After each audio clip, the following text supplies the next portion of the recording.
Time now for Michigan's #1 outdoor radio show, Mike Avery's Outdoor Magazine. Mike Avery has covered the outdoors in Michigan for more than 4 decades, and that tradition continues today. Outdoor Magazine is brought to you by Jay's Sporting Goods, the Eider Insurance Group, Angler Quest Pontoons and Polarcraft Boats, the Forward Corporation, Primal Tree Stands, Security Credit Union, Garber Chevrolet, Brenton USA Hunting Rifles, and by Michigan Brand Meats. Now, here's Mike Avery. Well, thank you, Ken Hunter, for that introduction, and welcome to another edition of the Outdoor Magazine show right here on the Outdoor Magazine Radio Network. More than 30 stations across the great state of Michigan. I'm here for 3 hours each week talking about the great outdoors, the history and tradition of the outdoors, the outdoor lifestyle here in the great state of Michigan and occasionally beyond. Hunting and fishing, shooting, trapping. Although this time of year we don't talk about trapping. Although predator control is still important, right, year-round. Wildlife issues, conservation issues, even some wild game cooking. I've been doing this for a long time. I do not pretend to be an expert on hunting or fishing because I am not. There are days, in fact, most days, when I go out in the woods or on the water, where the people around me have more successful days than I do. Now, how do you judge success? I'm talking about, shooting something or catching more fish or whatever. And that's fine. My expertise is not in hunting and fishing. But that is where my interest lies. Here's the way I describe it. I'm not an expert, but I am a passionate participant. I grew up in an outdoor family. I grew up hunting and fishing. It's what I do these days. It's how I recreate. It's how I unwind. And in fact, I'm blessed. It's how I make my living. Talking about the outdoors, talking with outdoor experts. And like I said earlier, even though I'm not an expert, because I've been doing this for a long time, I have a great group of friends, a lot of contacts. If I want to talk about a specific issue or topic with somebody who is indeed a legitimate expert, I know where to find them. For example, on this week's show, you heard about the state record, the Michigan state record Flathead Catfish caught out of the St. Joe River a couple of weeks ago. Lloyd Tanner, the guy who caught that fish, is going to join us on the show. Then Tom Campbell of Woods-n-Watermews. Speaking of experts, in our second hour, we're heading down to Lake St. Clair to talk with Don Miller, a muskie master. Don trained under Homer LeBlanc, who is undeniably was one of the best muskie anglers in the world. And then in hour number 3, another expert. We're kind of on a fishing theme this week, right? Lance Valentine of Teachin Fishin joins us to talk about electronics and your fishing, your sonar, your GPS, how to get the most out of it. And again, he is an absolute expert. So what's going on? Well, I tell you what, I'm a little bit frustrated by Mother Nature, as I often am. But I think that's one of the reasons why I am so intrigued, so fascinated, why I love this outdoor lifestyle so much, is that we are always at the mercy of Mother Nature. For example, in my fishing this last week, the days I've been able to get out, it's been blowing like crazy. Yesterday I fished, or tried to fish, and it was a 25-mile-an-hour north-northwest wind. Now, the Angler Quest can take it. I can take it, but it was right on the verge of whether I should be out there or not. So I ducked in behind a spot that is protected from the wind, and in that spot, there's either a bunch of fish, and you'll know right away, or the fish have moved out. Well, yesterday, it was the only water I could fish, and the fish had moved out. Today, I'm here in the studio, and believe me, I love my time in the studio. It's a wonderful situation to be in, a wonderful blessing that I can make a living talking about the outdoors. And one day a week I come into the studio and I'm kind of tied to the studio on this day. And as I'm looking out the window right now, the leaves are not moving. It is dead calm. What a day to be on the water today. Now, tomorrow I plan to fish, and I bet you it'll blow like crazy tomorrow. Last time we talked, I had told you that I was going to try Nightcrawlers. Nightcrawlers are very effective for walleye. It drives me crazy. It would drive me crazy to troll at 1 mile an hour. I like to move along about 3 miles an hour so I can cover some water. I told you I was going to take crawlers with me. And in fact, we did have crawlers on the boat. My buddy Tony brought his crawlers and he brought his crawler rigs, and we never used them. We put out some body baits, some crank baits, and started getting into some fish and never saw the need to switch over to crawlers. So I can't give you a report on how my crawler fishing trip went. Next week, Wednesday Night Live, we will not have a Wednesday Night Live. A family situation, a good family situation. I have a previous commitment, so don't look for me there. I will be live in the studio here, the Outdoor Magazine radio studio, for a segment we call Behind the Mic. So it's Mike Behind the Mic.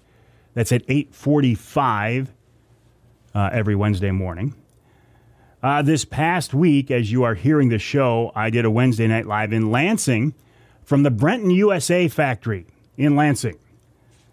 And I think the timing on that was very good. Number one, I got to take delivery of the 350 Legend that I have had on order for a while. But it was a good opportunity to talk about guns, and specifically AR-style guns. You know, Brenton, they make high-quality, extremely accurate AR-style hunting rifles. And the AR, which does not stand for assault rifle, it's Armalite. I prefer to think of ARs as the modern rifle, today's rifle, for sport, for self-defense, and for hunting. But these Brenton rifles are tailored for hunting.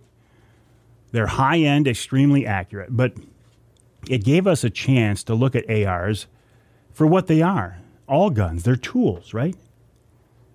A gun is like a hammer. It is nothing more than a tool.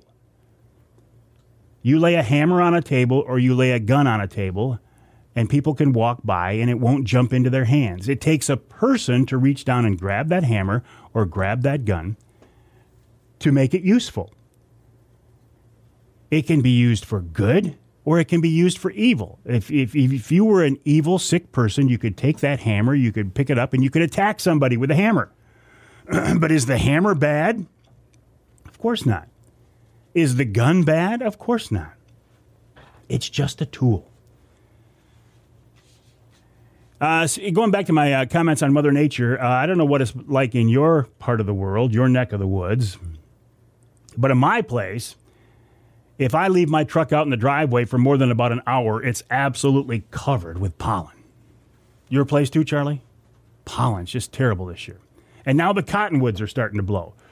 So if you have allergies, in fact, you'll hear myself clear my throat. I apologize. It's not good radio, but it's either that or lose my voice temporarily. So it was nice to get some rain last week to kind of wash things out, to kind of clean some things out. So what else is going on? How did it get to be almost the middle of June? Oh, by the way, on Saginaw Bay this weekend, as you're hearing the show, the Walleye for Warriors fishing event is taking place. I will be out there. I am out there. I appreciate the opportunity to be a part of an event like that. Now, there are several veterans-related fishing events across the state. I'm not able to take part in all of them or even anything other than the Walleye for Warriors event, but I do appreciate the chance. Number one, anytime I can get in the water and go fishing, I'm going to jump on that. But to be able to show my gratitude in some small, insignificant way to our vets. I am not a vet, and I've told you before, and I'll say it again as long as I'm here. It is one of the true regrets in my life that I did not serve. And to this day, I know that was a mistake, and it's too late now, but what can I do at this point except for to be involved in events and show vets my appreciation? Got off to a late start fishing this year because I was waiting on an Angler Quest. Angler Quest, like everything right now, if you try to buy anything right now, try to get your hands on anything right now, short supply. I'm talking anything from tools to cars to vehicles to boats to, I imagine, airplanes or whatever it is. It's hard to get your hands on things these days. So I appreciate the fact that I have a boat now. I'm out there. I'm fishing.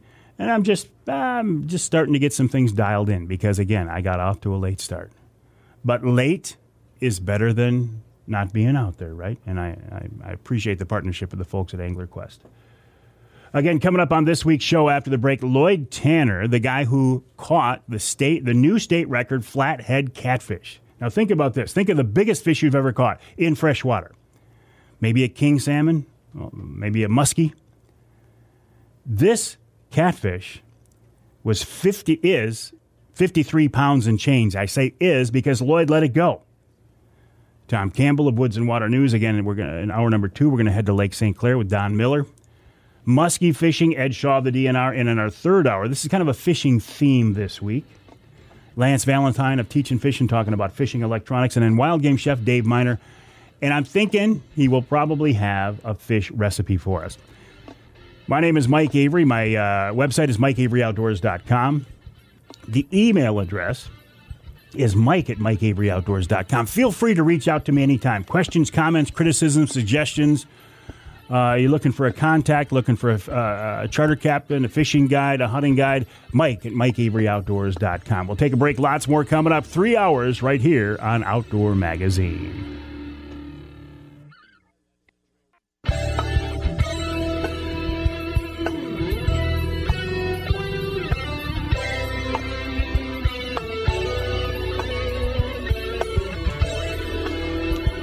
You can hear the Outdoor Magazine show in Alpena on WZTK. That's 105.7 FM.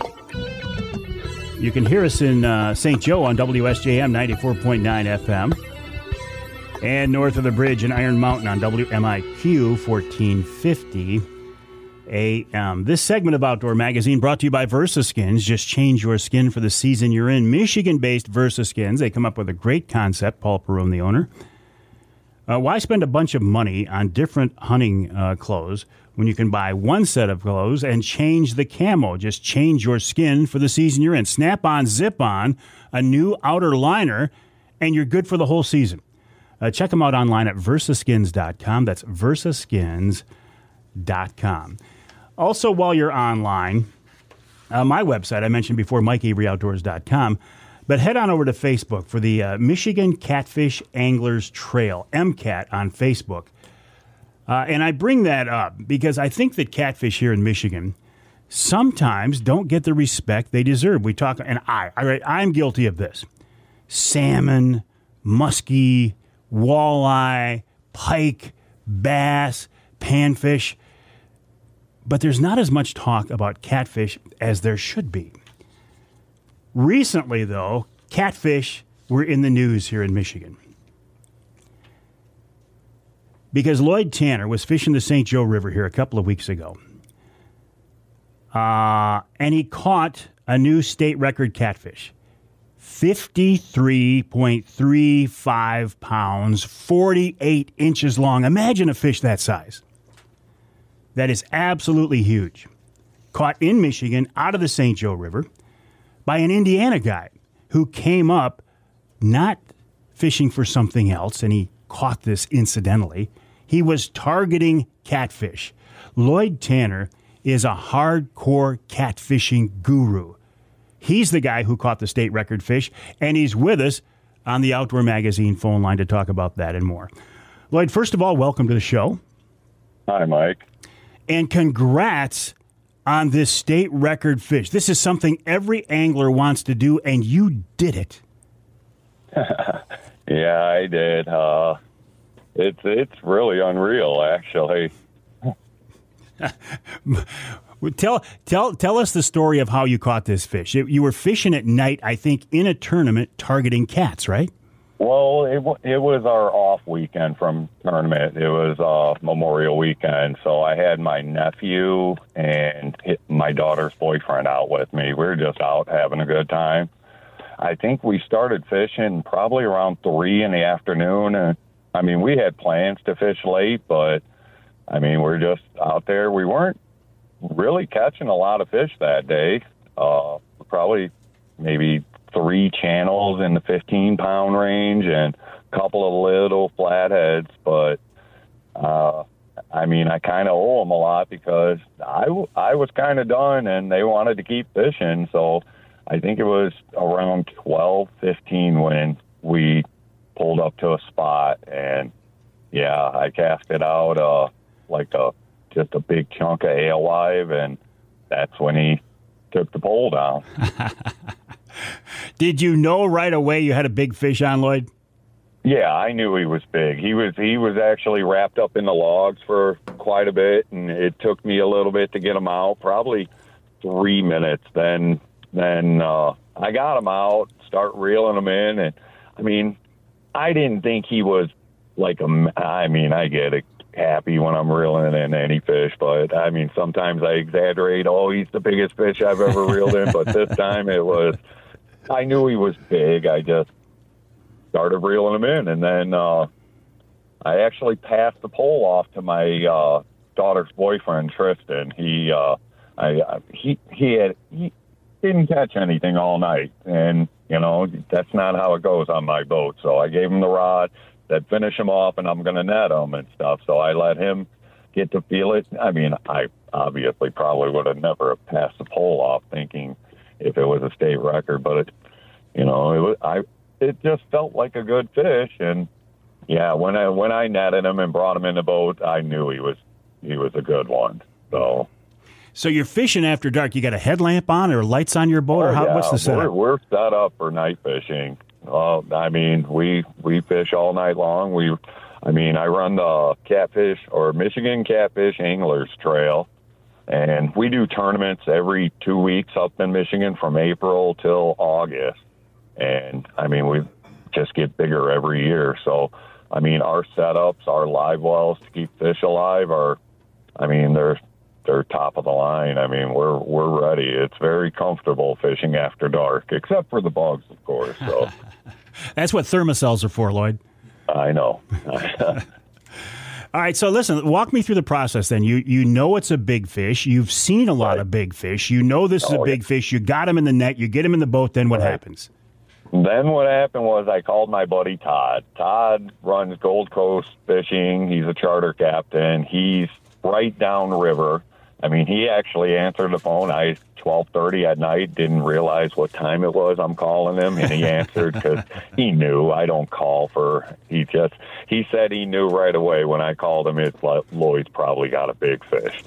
So he said, "Yeah, bring the fish down," and he was all set up. He's really the man that got it all done because he knows the right people. He knew Jay Wesley. He made all the right calls. He knew the guys at Clearwater Meats. These guys came in on their weekend off on a holiday weekend, just to let us use a certified scale. I mean, not many guys would do that, but they did it. So, Todd got it done for me. So I owe him a lot of credit. Plus the fact that, he fishes with us in MCATs, and all the other MCATs guys that we got, it's really always been a goal. We joke about it all the time about one of us catching the state record. And so we did. and congrats to you. And one of the cool things I think about this, Lloyd, is it helps bring catfishing to the public eye. People see a fish that size and they get excited about it. Oh, I know. It's been a long. Like I said, I've been fishing for them for 30 years, and I get laughed at. For a long time, driving up to the Kalamazoo River, I'd pull up there, and these guys would you drive all the way from Indiana to come up here and fish for catfish, and it's a lot different now. Now there's several. We got a very large group of people that come out. And, I mean, catfishing's becoming bigger. And we hope one day Michigan DNR takes notice, really. I mean, we'd like to see some things get changed. I mean, catfishing, I mean, my friends down south are dealing with a lot of issues with pay lakes and stuff like that. And we don't want to see that happen to our fish up here. Pay lakes. What do you mean by that, Lloyd? Well, pay lakes down in the south are becoming a huge problem. Everybody wants to catch big catfish. So what's going on is the commercial fishermen are fishing the public rivers and just catching all the big catfish. They're getting paid top dollar so they can put them into these pay lakes where they actually die within a few months. But it's so guys can catch them over and over and over again until they die. It's a really sad thing, but they're taking fish out of public waters and, putting them into private things. And it's just, that would be terrible. The reason why I stick fishing up in Michigan, because we don't allow commercial fishing in inland waters and stuff like that. So, and it should be noted, you did release this fish, didn't you? Yes. Oh, yes. That's huge. I mean, I wouldn't have I would never have killed the fish for a record. I mean, I was all set to let him go. If we couldn't have gotten it done, we were ready to let him go. I mean, we took absolute care for the fish.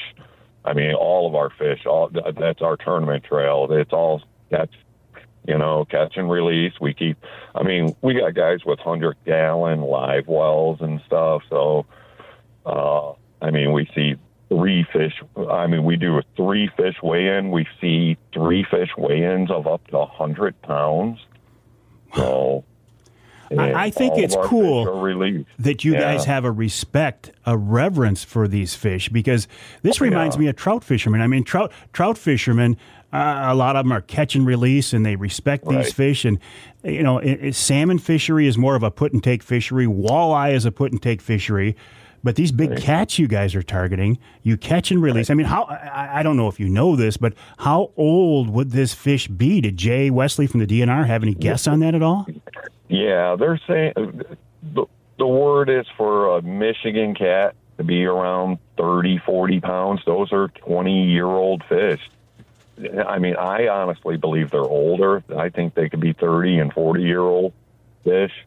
I mean, they take a long time to grow that big, and not all fish grow that big. So it's always a good idea to release the big fish, because those are your breeders. They have the good genes and all that. If you want to see big fish, like that, you just keep letting them go. I mean, I think I know the answer to this because you drive up from Indiana to fish here in Michigan, but does Michigan have a good catfish resource, a good catfish fishery? Oh, absolutely. Absolutely. I fished Indiana for 13, 14 years doing tournaments. And, it's the numbers of fish we catch in Michigan, it doesn't even compare. I mean, Michigan's, and I'm scared that the growing sport, that DNR needs to really update some of the laws, because, it is such a good fishery, and I'd hate to see it end up like other states, because I fish all over. I fish many other states, and Michigan is really one of the top states I've ever fished. So I love to hear that. We're talking with Lloyd Tanner. This guy's a catfish guru. He's a hardcore cat fisherman. And he and the guys on his boat recently caught the new Michigan state record flathead catfish. Listen to this. 53.35 pounds, 48 inches long. Think of the biggest king you've ever caught. Think of the biggest muskie you've ever caught. It wasn't that big. And these guys are targeting this fish. This one was in the St. Joe. Lloyd, we got to take a break here in the Outdoor Magazine show. I'm going to ask him to stick around for a few more minutes because I'm fascinated by this topic of targeting big flatheads in Michigan water. By the way, go to the Facebook page, MCAT, Michigan Catfish Anglers Trail. That's on Facebook. We'll take a break. When we come back, we'll wrap up our conversation with the guy who caught the new state record flathead catfish, 53 pounds and change. His name is Lloyd Tanner, and he's with us on the Outdoor Magazine phone line.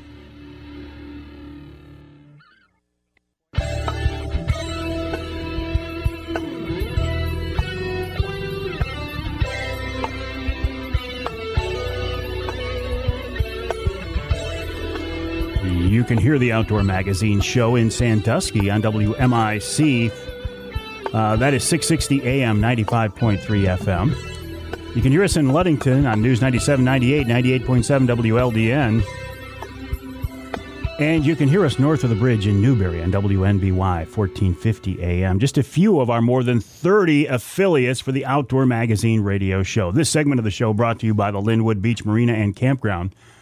Linwood Beach, the site of the Walleye for Warriors event this weekend. Come and check it out.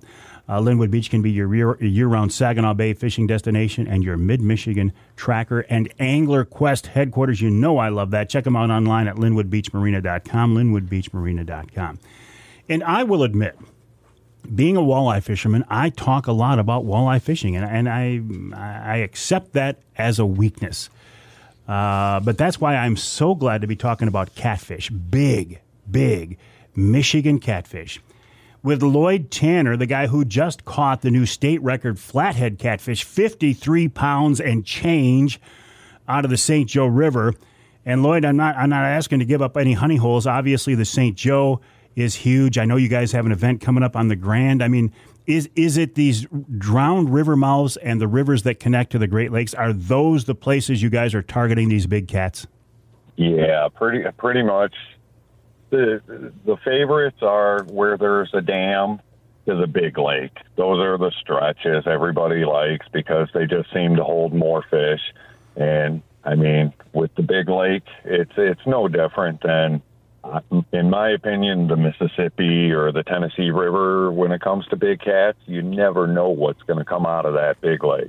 So, I think 53 is rather small for what we could see for a big fish. Really? I do, in my opinion. I think we got 60s and 70s out there. Wow. And you said before the break that you're glad that this fish is bringing attention to the catfish fishery here in Michigan, but you have some concerns. What are you thinking, Lloyd? What are you worried about that you want to protect? Well, I mean, most of our guys know, just through research. Then, I mean, other states have it. They have a closed season on flatheads in the wintertime because flatheads become lethargic and they tend to go to a hole and just lay there and be dormant all winter. Well, I mean, it's very huge up in Michigan where a lot of guys hook into flatheads through the ice, so maybe on Saginaw and all that. I mean, our guys know we leave them alone.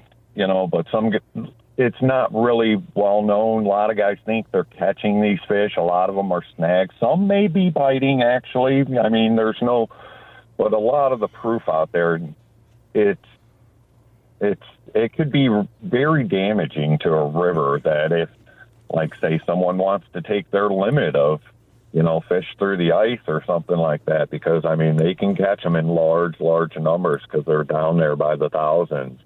So, I mean, that would be one thing we'd love to see is like a closed season, on flatheads in the winter or something. You mentioned flatheads. I know we've got channels. Do we have blues in Michigan? No, there's no blues in Michigan.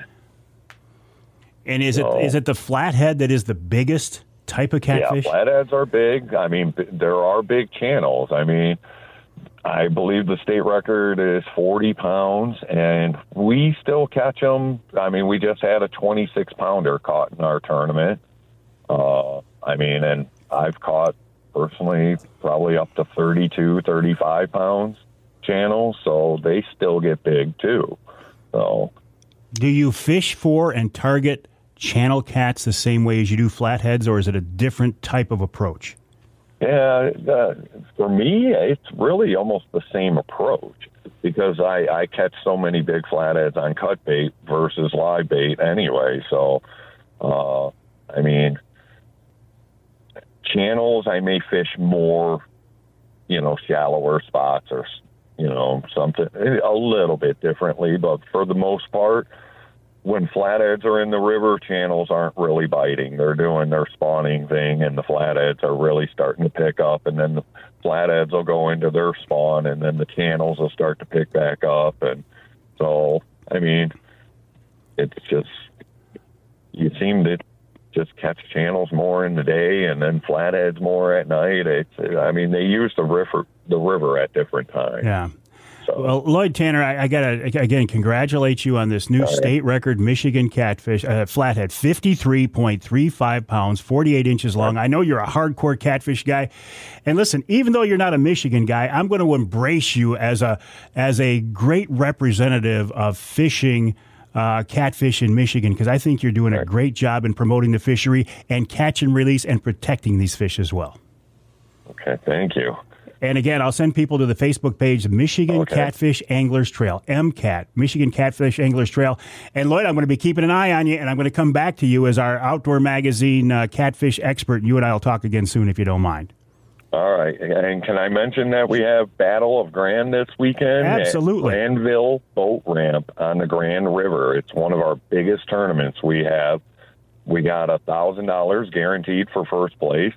Anybody can fish it. Just got to have a very good live well to keep your fish alive. And it's 7 p.m. to 5 a.m. Saturday, June 11th. And you'll be fishing against Lloyd Tanner, the guy who just caught the new state record flathead. Lloyd, appreciate your time. Like I say, we'll talk again soon, and good fishing to you. Thank you very much, Mike. Lloyd Tanner, the guy who caught the state record flathead, 53.35 pounds, 48 inches long. Check out their Facebook page, MCAT on Facebook, Michigan Catfish Anglers Trail. These guys are serious, these guys are hardcore, and they're conservationists. It is a catch and release tournament. We'll take a break. When we come back, Tom Campbell of Woods-n-Watermews right here on Outdoor Magazine.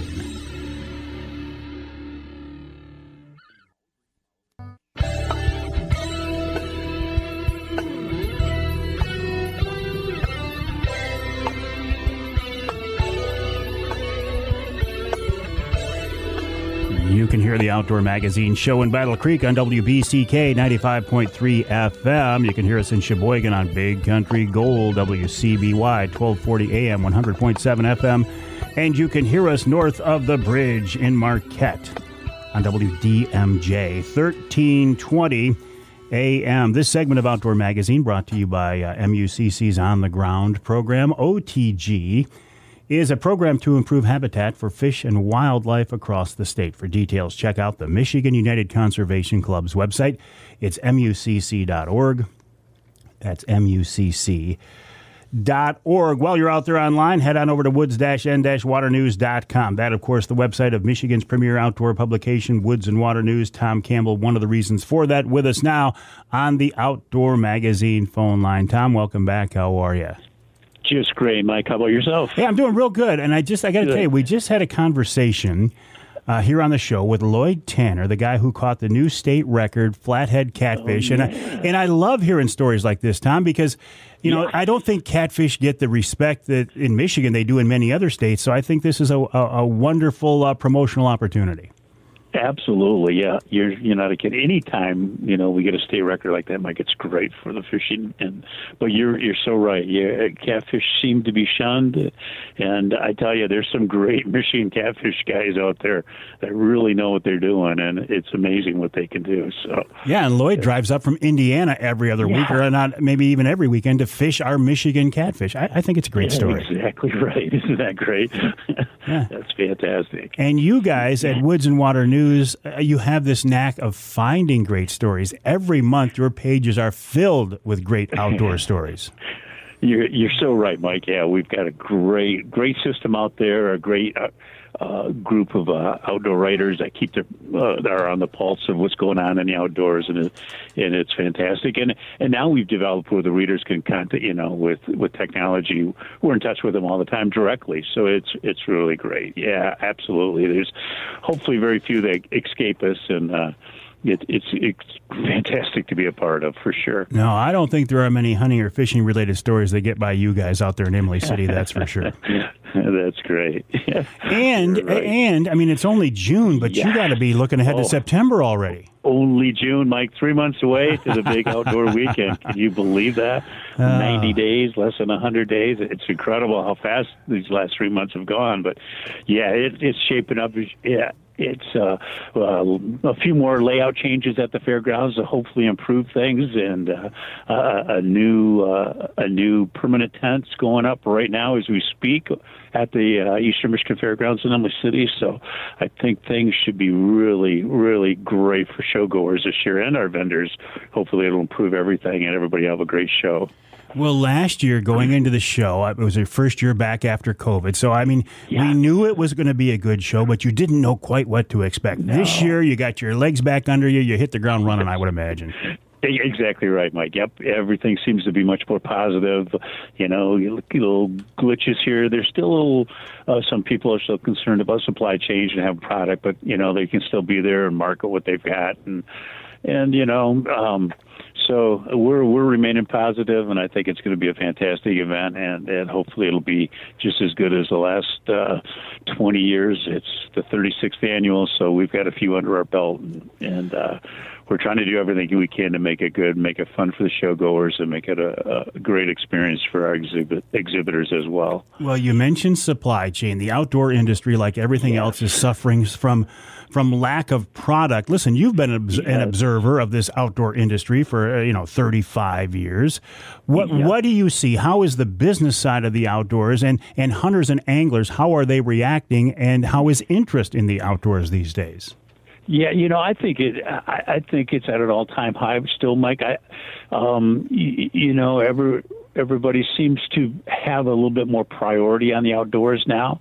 And from what I've, seen, obviously there's some clinks, but it seems like we've created a little bit more patience, instead of getting that boat, next week, maybe we can wait for 2 weeks and get that new boat or that new ATV. So I think that part, has created a better group out of us. And, but, it certainly, it's not something we needed at this time. That's for sure. No. After coming off the pandemic, and then coming into it, still struggling with the supply chain. But I think things are going to work out. And from what I hear, the guys in the industry that really know their industry are doing pretty good and getting what they need and working real well with the name brands. So I think we'll come out of this just great. And hopefully by the time we talk this fall, we'll not even have to worry about any of this stuff or the $5 plus gallon of gas that we're experiencing as well. But this will all be behind us. And I hope so too. But one thing I've noticed, Tom, is that outdoors men and women, hunters and anglers, shooters and trappers, they're good people. I mean, we could have ended up in other businesses where the people we had dealt with weren't necessarily salt of the earth. But here in this outdoor industry, man, we deal with some great people. That's exactly right, Mike. You're not a kid in there. That's a great observation. Well, and great people out there in Imlay City at Woods-n-Watermews. The website woods-n-waternews.com. Tom, we'll check again in a couple of weeks, and good luck as you continue to work towards this big outdoor weekend coming up, the first full weekend in September, as it always does. We'll talk to you soon, Tom. Great. Thank you, Mike. Take care. Tom Campbell of Woods-n-Watermews, woods-n-waternews.com. We'll take a break for the top of the hour. When we come back, we're heading to Lake St. Clair, one of the best muskie fisheries in the world, with one of the best muskie anglers down there. His name is Don Miller of Miller's Motor City Muskies. That's coming up after the break right here on Outdoor Magazine.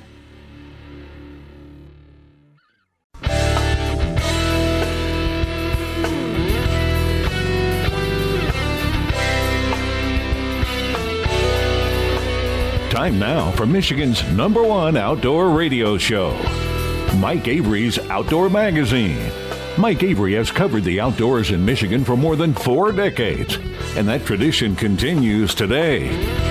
Outdoor Magazine is brought to you by Jay's Sporting Goods, the Eider Insurance Group, Angler Quest Pontoons and Polar Craft Boats, the Forward Corporation, Primal Tree Stands, Security Credit Union, Garber Chevrolet, Brenton USA Hunting Rifles, and by Michigan Brand Meats.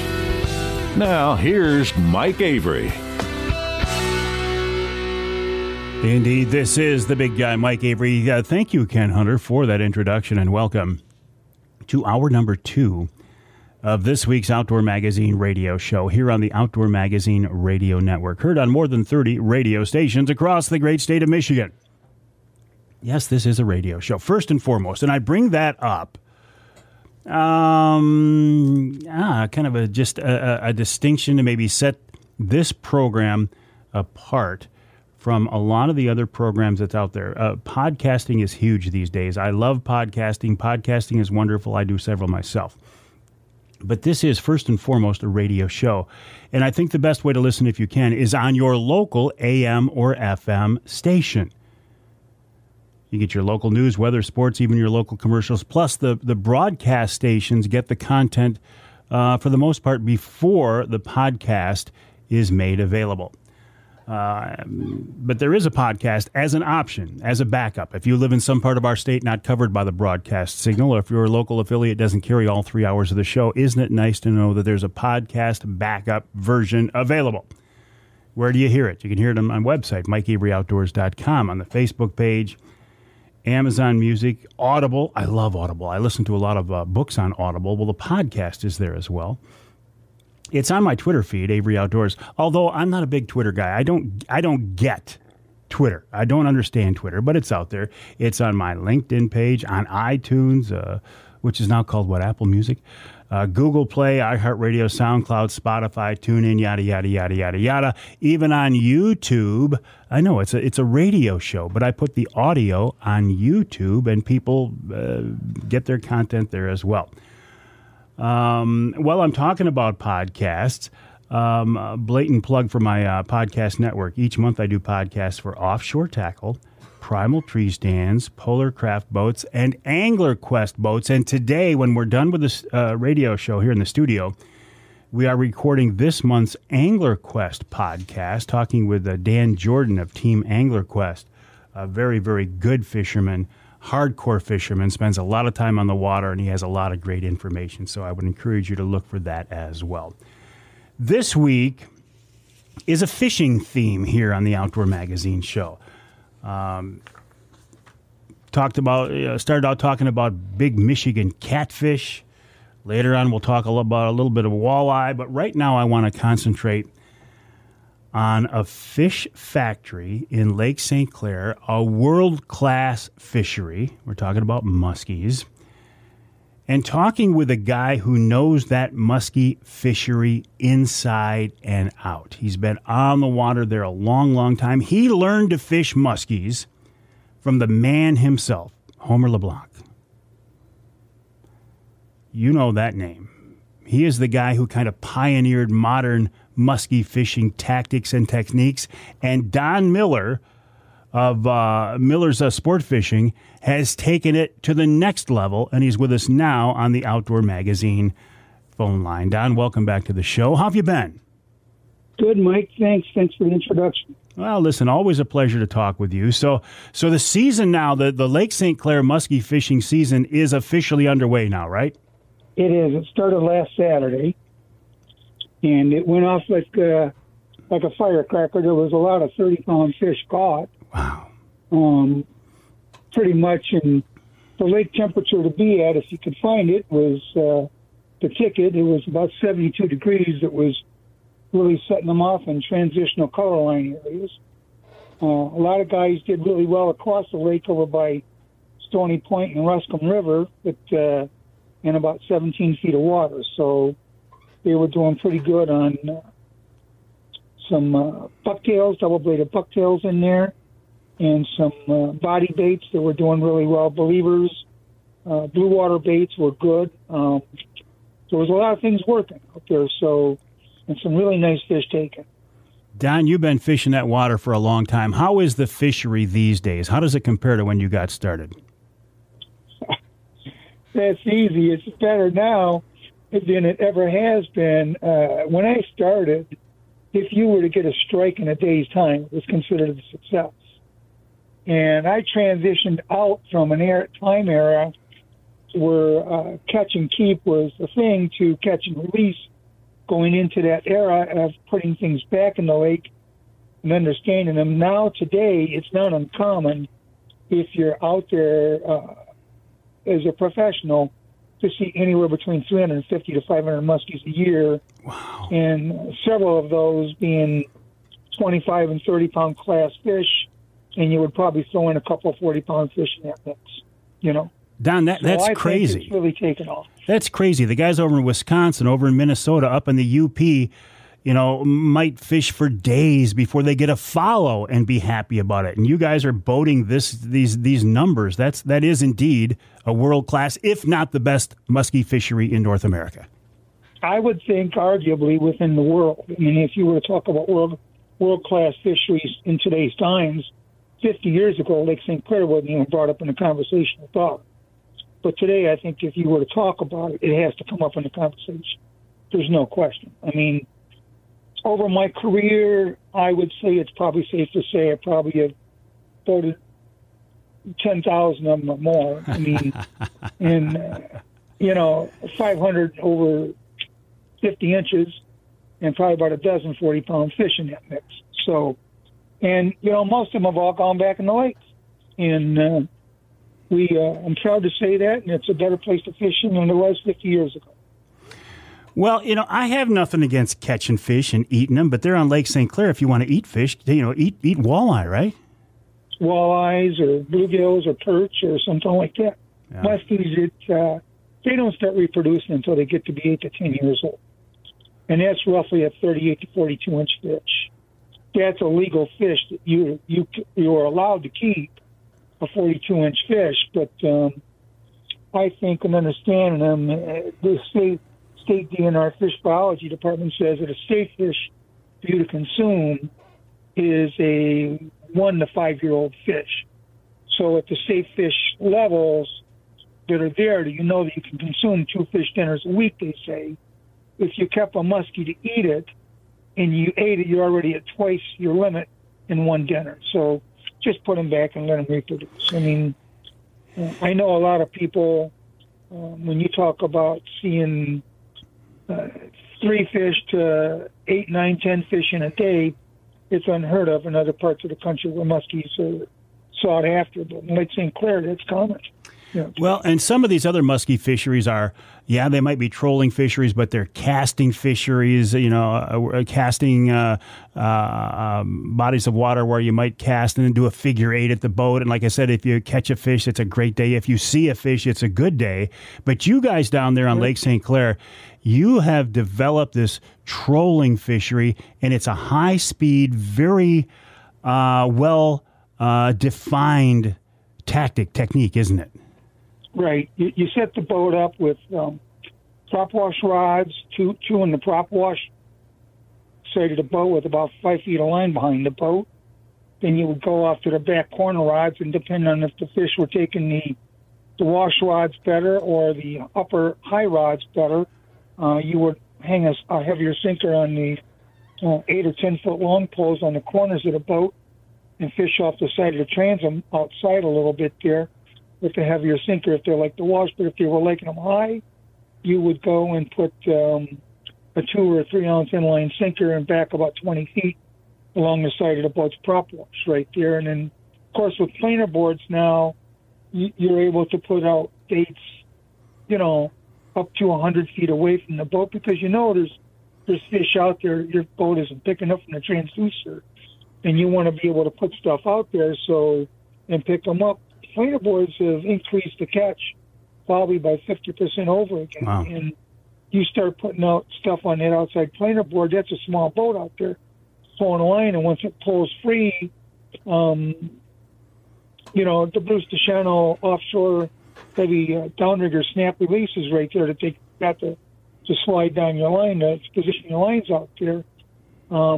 They're just a ticket to pull around a heavier bait out there, and the fish take it. And it's a great thing. Well, I get the whole concept of planer boards, getting the baits away from the boat, covering more water. I get that. That makes sense. But what really shocks me is the fact that you guys are putting baits not away from the boat. You're putting them at the back of the boat. You're putting them in the prop wash 5 feet off the rod tip. That's crazy, Don.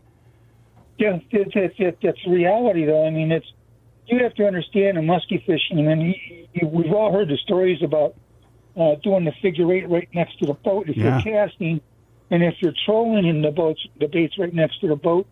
I mean, that's an easy prey for a muskie, and they're not afraid of boats. They don't know what they are. They're not a predator to them. I mean, they're fearless about what boats are. I mean, when you're the top predator in the water, you don't fear anything unless it's bigger than you, you know? And so they're not going to be afraid of that bait right there next to the boat. In fact, I would think that they would think that it got hit by that object there, and it's floundering around in the prop wash, and an opportunist that they are would want to come up and make prey of it. That makes sense. We're talking with Don Miller of Miller's Sport Fishing. His website is millers-sportfishing.com.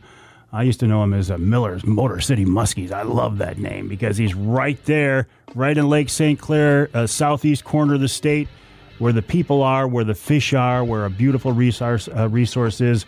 Millers-sportfishing.com. We got to take a break here in the Outdoor Magazine Show. When we come back, I want to talk more with Don about muskie fishing on Lake St. Clair and more here on Outdoor Magazine.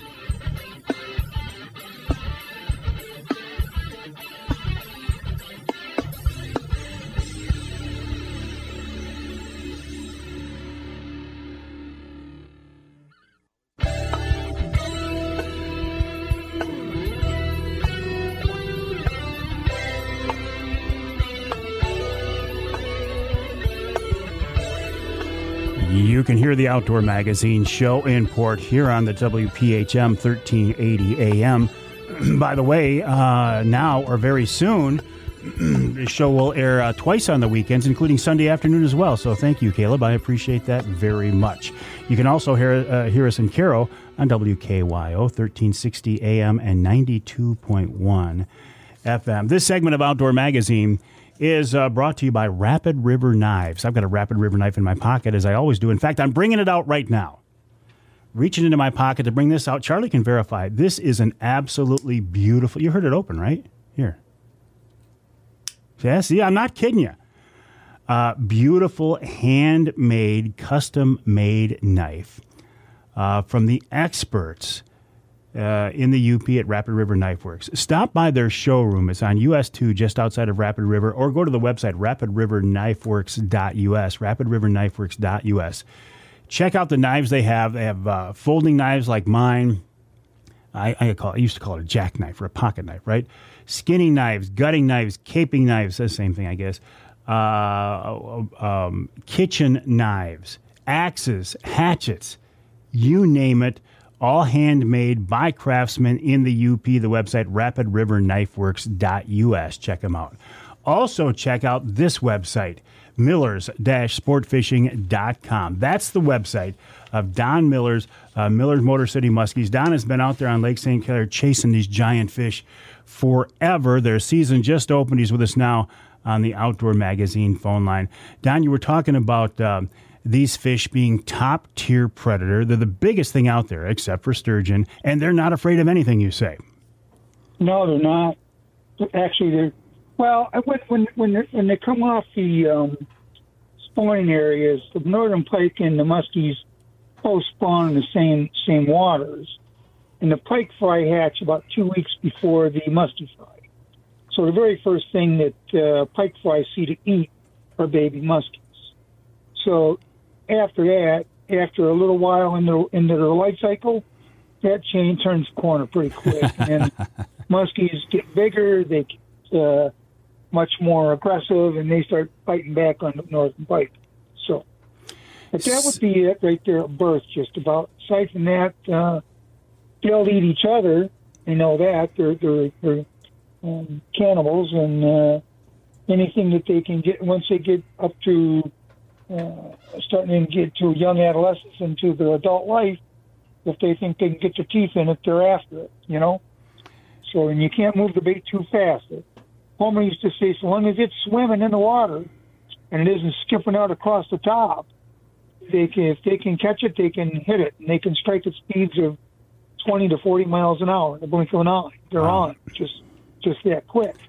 So. Well, and that's the biggest thing that surprised me. Two things: the size of your baits, but I guess when you're thinking about it, big fish, big baits. But the speed that you're trolling at. Holy cow, what, 4 or 5 miles an hour? I've even gone as high as close to 7 miles an hour in clean water. I've downsized my baits in clean water to like a little 6-inch wooden bait and speed up, so I projected more of an image to the fish so they couldn't see it too good to trigger a reactionary, vision reactionary sort of strike that went on out there. When you get into a little bit stained water, stained mudline, a lot of people misconceive the air, what they think is air holes around the side of the fish's head is actually their ability. It's called lateral perception. It's like whiskers on a cat. They feel vibrations in the water. And that's when they see a little and feel a lot, and you can fool a bigger fish, it seems like, in a little bit dirtier water, off-colored water. They seem to fall prey a little bit more. You want to slow down, let them have an 8 or 10-inch bait and that stuff, maybe 4.5 miles an hour, and let them have it. But when they can see it real good, you want to speed up and downsize. So hope that makes a little sense. No, it does make sense. Where are you finding them? Are they down at the bottom around structure? Are they suspended? Where do you target them?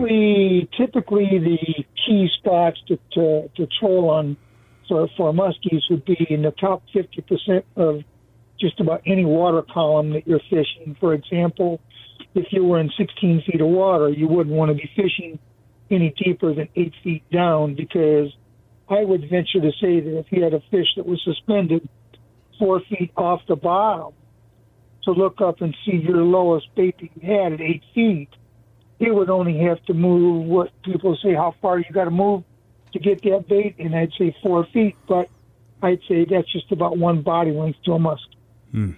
And at a speed of 20 to 40 miles an hour, that's just a blink of an eye. If they can see it, they can hear it. So what's the magic number? What goes from being a nice fish to a trophy fish in your eyes? I think when you start getting fish above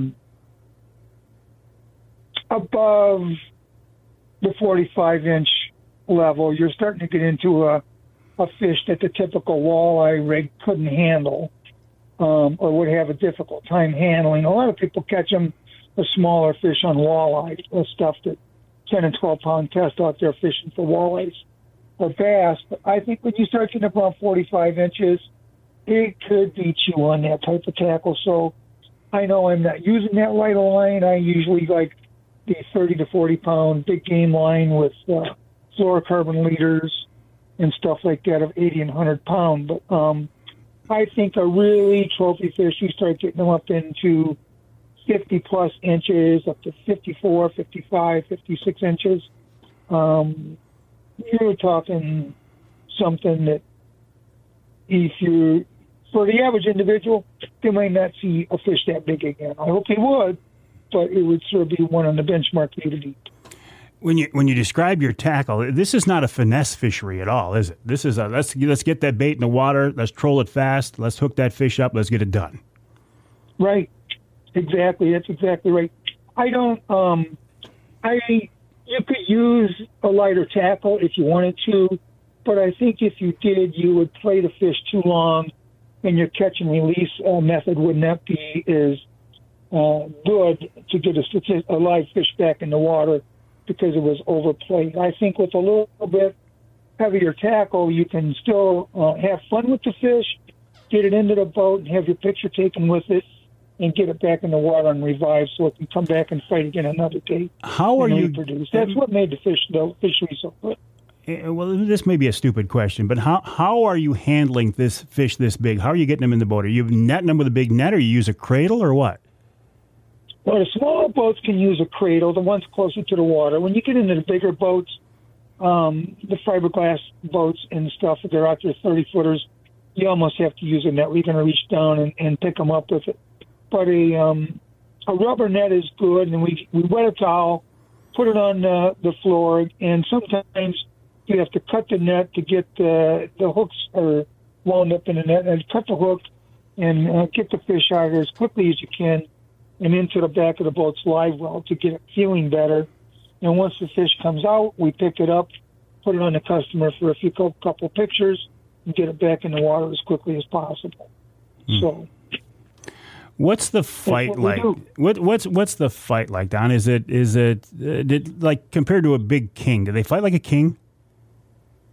I think I'm not going to throw rocks at king salmon, but I think this is probably like a king salmon on steroids because they can start with literally 5 feet of line behind the boat on a down rod, and in a matter of just 2 or 3 minutes, have a couple hundred yards of line on you out there, and bulldogging you around and taking you places that you didn't know existed in the lake. And they're going to let you know they're not happy about it, and they're going to fight you tooth, nail, and claw every inch of the way back in there. I've seen some of these fish fights go with these big 30 and 40-pound class fish go from 20 minutes up to about an hour and 20 minutes. You know, wow. I mean, I won't say the big fish don't get boated on 10-pound trilene and monofilament, because I absolutely did it once. And I had a grandfather and his son out bass fishing and walleye fishing, and we hooked up with a muskie on an 8/8 bomber, and we're fortunate enough to boat it. And that fish was right around 40 pounds and 54 inches. And so I've seen it happen. Yeah, well, and I don't want to. I know there's no such thing as a normal average day on the water, but what could a customer expect? Are you going to see multiple fish day, or is this a thing where, okay, you catch your one fish a day and that's a great day and let's all be happy with it? I would say it would hurt my feelings if I saw anything less than 5 to 8 fish. Wow. Okay, and I won't say if I could see a little bit less on some days, and I don't want to advertise with seeing 40 fish either. I've seen that, okay? So I would be deceptive to say that you never thrown a no-hitter, because that can happen, but it's expected when you go on Lake Sinclair and it's a good day to go. So I would be expecting 5 to 8 fish. That is just crazy. Well, and you're going to increase your odds, Don. I mean, if we go with a guy like you who has decades of experience out there, who has seen just about everything those fish can throw at you, you're gonna help out your odds a little bit. There's no question on that. I mean, you're going to see things, and the people have ideas about going and getting their tackle. They want to go and do it on themselves and find out my stuff is working. I should have taken a charter.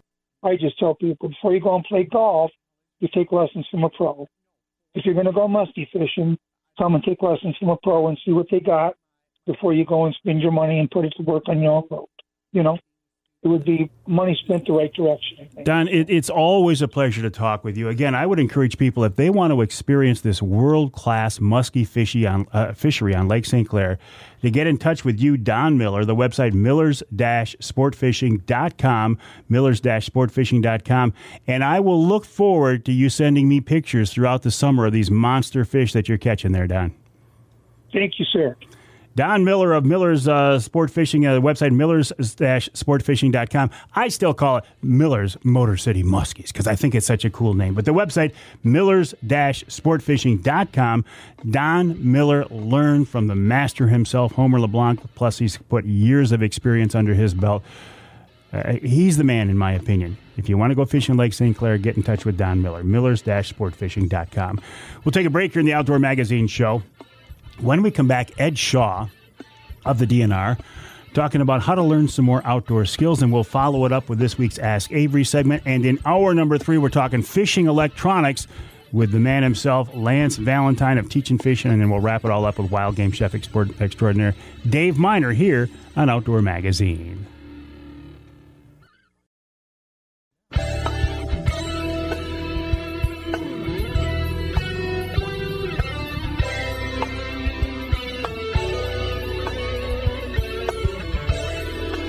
Welcome back to Outdoor Magazine.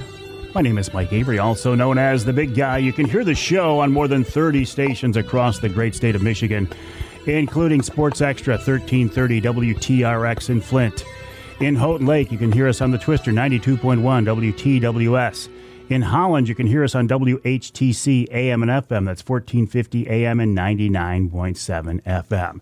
This segment of Outdoor Magazine is brought to you by Michigan-based Boning Archery. Boning, a leader in the archery industry for more than 76 years.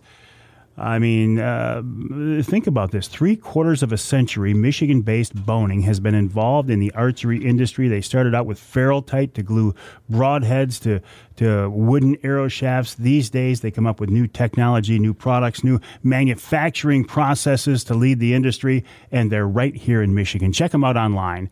Their website is Boning. That's BOHNING, boning.com. We have so many great Michigan-based companies that are outdoor related in the hunting, the fishing, the shooting world. Really, we're very, very blessed here in our great state. I want to turn our attention now to Ed Shaw of the DNR. Ed, welcome back to the show. How you doing? Not too bad. Thanks for having me. So listen, what's the topic this time around, Ed? Oh, we got lots of stuff going on around the state with the Outdoor Skills Academy and outdoor education programs at our state park. And it's turning out to be a great year, let me tell you. Well, listen, after last year, everything's a great year. Right?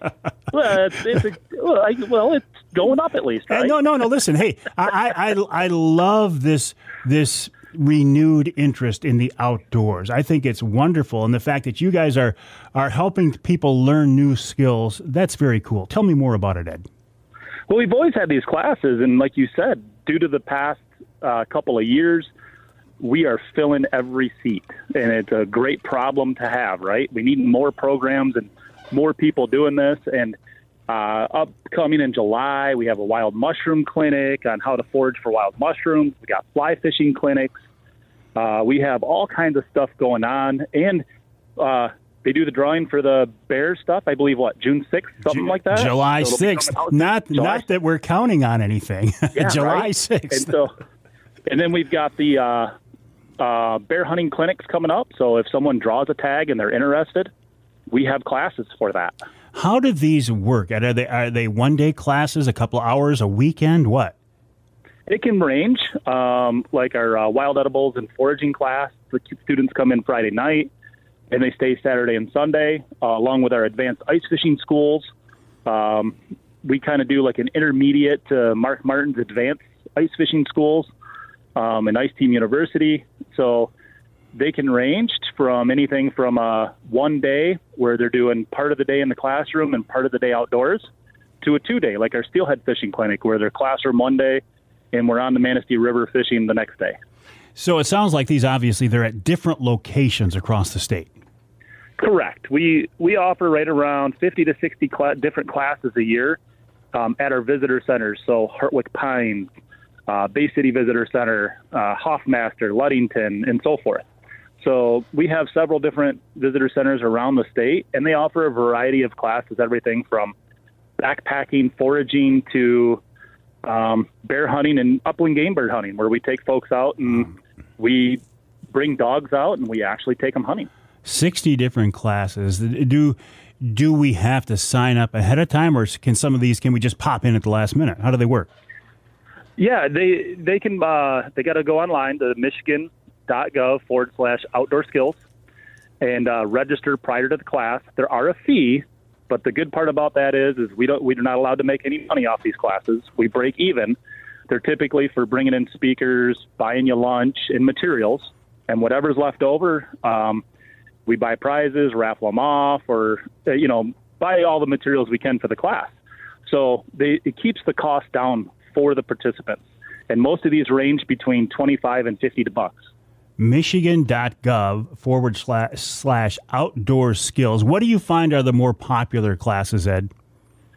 Oh, definitely our wild mushroom and edibles. People are getting out foraging more, and so I can't offer enough of those. So we're running one a month through the summer, along with steelhead fishing, fly fishing, and I would have to say our bear hunting clinics. Yep. The mushrooms. I mean, like, how would you do one in August? Right? Are there still mushrooms out at that time? I'm thinking that's a springtime deal.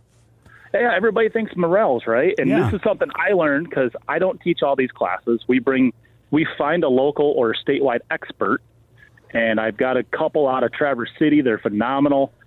They go around the state teaching these classes for me. And really, I learned from them guys that you can forage for mushrooms all season long. And the best time to do it is when our hunters are in the woods.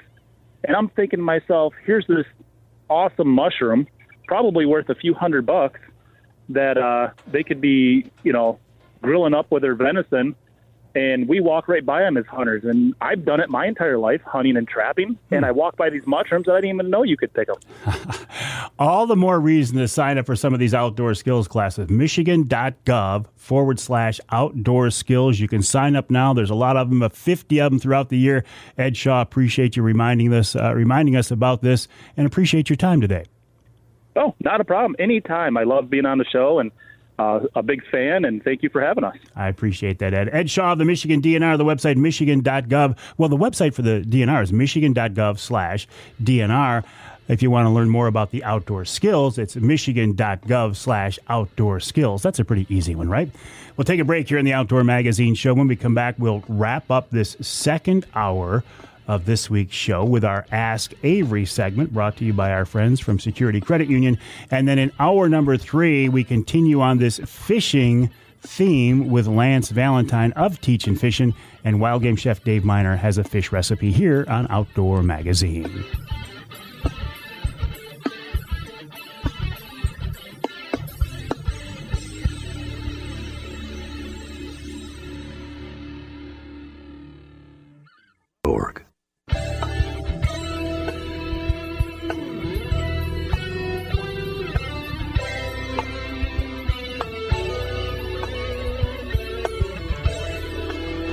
You can hear the Outdoor Magazine Show in Houghton Lake on 98.5 WUPS. Blowtorch of a station, powerful station. You can hear us in Lansing on WILS 1320 AM, and you can hear us north of the bridge in the Sioux on ESPN 1400. I'm sorry, Sports Talk 1400. My mistake. Sports Talk 1400 WKNW. The Ask Avery segment is brought to you each week by Security Credit Union. Security Credit Union loves to work with outdoorsmen and women, and they can help you with your next outdoor adventure.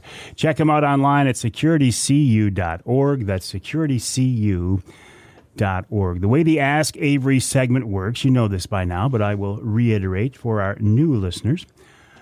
This is your chance to get involved in the content of the show, to ask me a question, something that's been driving you crazy or bugging you, or maybe you're just mildly curious. The best way to get those questions to me is to send me an email to mike@mikeaveryoutdoors.com. That's mike@mikeaveryoutdoors.com. I oftentimes have people send me questions through the different social media messaging platforms, and that's fine, but I will tell you I may not always see them. I admit to being, I don't want to say overwhelmed, but there are so many different social media platforms and outlets and messaging platforms that I don't always see them, but I do always check my email multiple times each day. And my direct email to me is mike@mikeaveryoutdoors.com. That's mike@mikeaveryoutdoors.com. These can be questions that you want me to answer, or you want me to pass along to the DNR, MUCC, or whatever.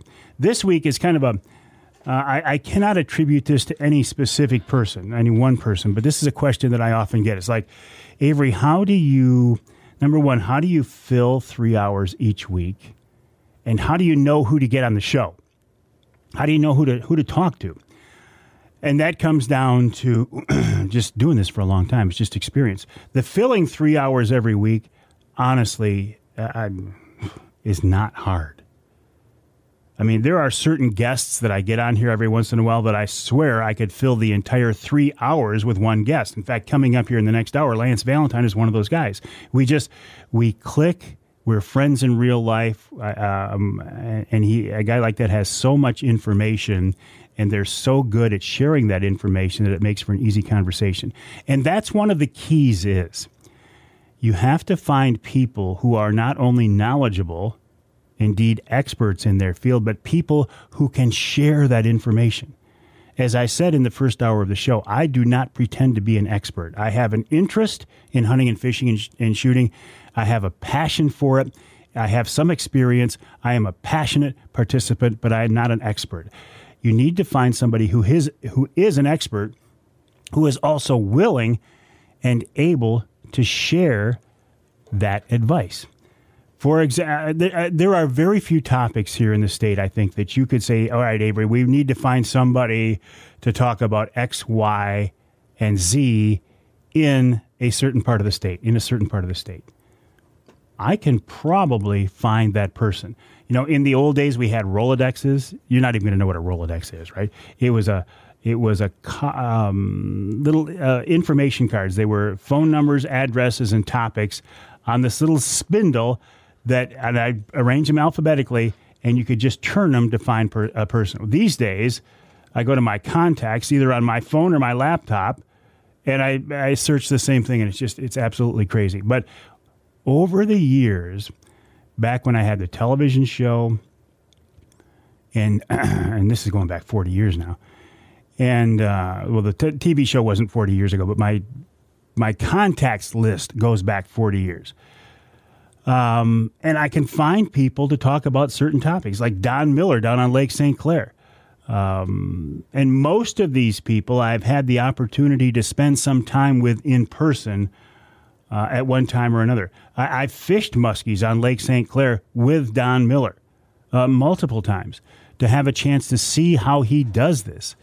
And that gives me some idea of the type of questions that I want to talk about because I have some experience. I have experienced that situation. Lloyd Tanner, for example, the guy we had in the first hour, who caught the state record flathead. I've never met Lloyd before. First time I'd ever talked to him was here on the air. But I will tell you, in talking with him since then through some texts, I will have him back on the show. A great resource, a guy like that who is a catfish guru, who is proud of the resource, wants to protect the fishery, and share that information makes for a perfect guest. Don Miller, who is very highly fine-tuned into the Lake St. Clair muskie fishery, it makes a great guest. Lance Valentine, who is so knowledgeable about so many aspects of fishing, and he has this unique ability to say things in a way that make it so crystal clear. When Lance will make a statement, sometimes I'll say, you know, I know that, but I didn't consciously know it. Or sometimes I didn't even realize that. Thank you for bringing it up. People like that make for some great guests, and they make my job easier. And I'm just blessed to be able to do this for so many years and know so many of these people and be able to reach out to them and have their phone numbers and contact them. It makes for a very smooth show most weeks. Most weeks. And I want to thank the folks at Security Credit Union for making this part of the show possible, the Ask Avery segment. Check them out online at securitycu.org. That's securitycu.org. And if you want to reach out to me with a question for the Ask Avery segment or any comment, suggestion, criticism, thought, please do so. My email address is mike@mikeaveryoutdoors.com. That's mike@mikeaveryoutdoors.com.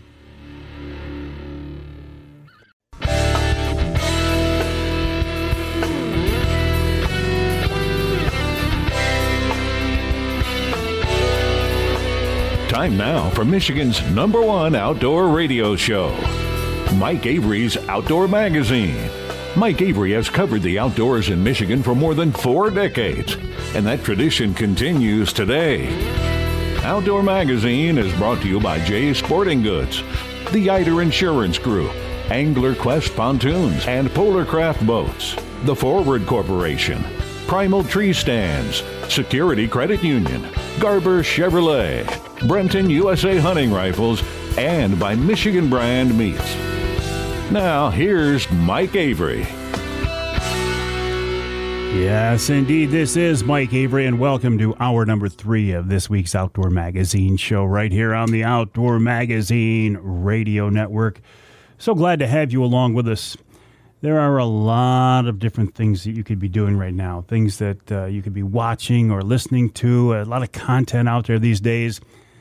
And the fact that you're hearing my voice, whether it's the broadcast version of the show or the podcast version, means a lot to me. I really do sincerely appreciate it. Appreciate it very much. I also appreciate the fact that I have a lot of great friends in the outdoor industry. And I was talking about this a little bit at the end of the previous hour, but I've had a chance to meet and work with and become friends with many, many top-tier outdoor communicators,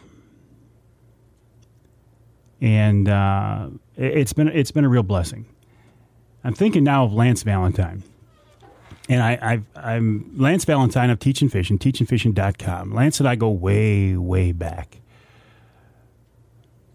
And our careers have kind of, crisscrossed, and we keep working with similar companies on similar projects, and we have similar beliefs.